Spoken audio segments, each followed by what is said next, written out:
Hello and welcome everybody. I'm JC Jensen and welcome to the Lost Pines Workshop. So today's video is going to be the first in a series of videos that I intend to produce primarily for the beginning woodworker. I've been asked and have often read questions from beginning woodworkers as to what tools do I need to get started. Well, the answer to that is it all depends. It all depends on what it is that you intend to do. What are your interests? Are we talking um, small projects with popsicle sticks? Are you interested in wood turning? Do you want to build fine furniture? Um, Repurpose pallets? The range of things that you can do with wood is quite vast. So I wanted to take time and just address a few of the basics. And as this series progresses, I intend to demonstrate, show different tools, give options, and show how to use some of these guys. So to start with, and again, this series is designed for beginners. You're going to want to start with something as basic as a notepad and a pencil. Um, sketch out what it is that you intend to build. You can go as far, and in some cases I do. I've really started doing it more often. I build paper, full-size models, and then from those I create templates out of MDF or plywood that I will then transfer and utilize to make my full-size pieces. So develop a good plan of what it is that you want to build on paper before you waste any time um, spending money on tools and figuring out how to build it. Know what it is that you want to build. From there, obviously you're still going to need your pencil. You're going to need a handy dandy tape measure, an accurate reading. There's a whole discussion on tape measures, what you need, what size, what type. For general purpose, just your basic construction tape measure down to a 1/16 of an inch is going to be sufficient. When you get into more precision work, they make rulers and tape measures that get down to in 30 seconds. But if you're just getting started, stay with a 1/16. Next, combination square. There's some cheap ones out there. There's some really good ones out there. Metal is definitely a plus, long as it is square. You also get a 45 and a bit of a ruler. These come in different sizes as well. That's going to get you started as far as, so you've got your plan, you've got your templates, and then you can move on into what it is you're doing. Again, this is going to be a series.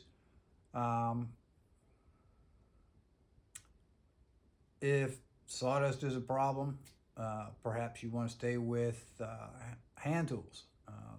Back before power tools were ever created, folks were creating wonderful pieces of furniture and items strictly with hand tools. And I'm talking hammers and chisels and files. Very low sawdust.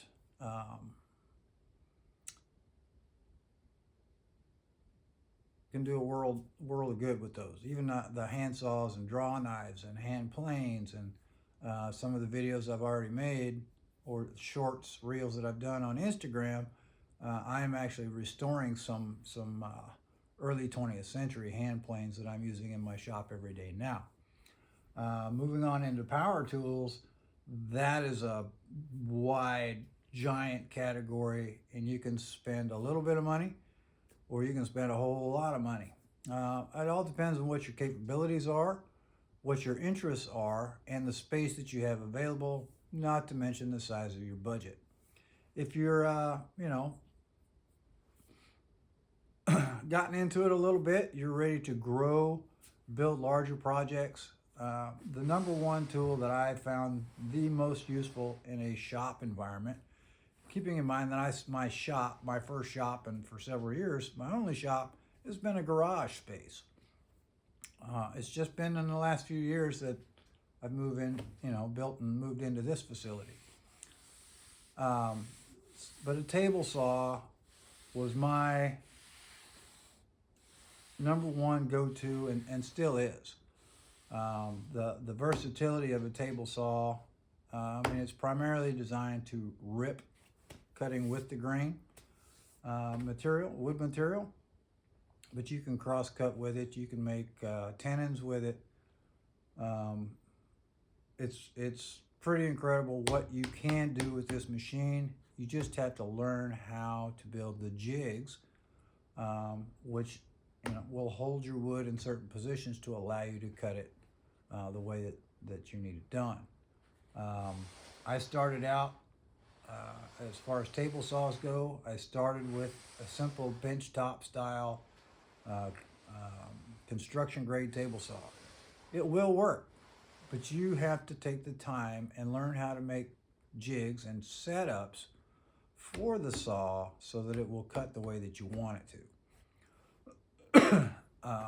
From there, I don't know, 10, 15 years ago, I got away from that because I wanted to spend more time working on the wood than I did setting up the jigs and the guides to cut the wood.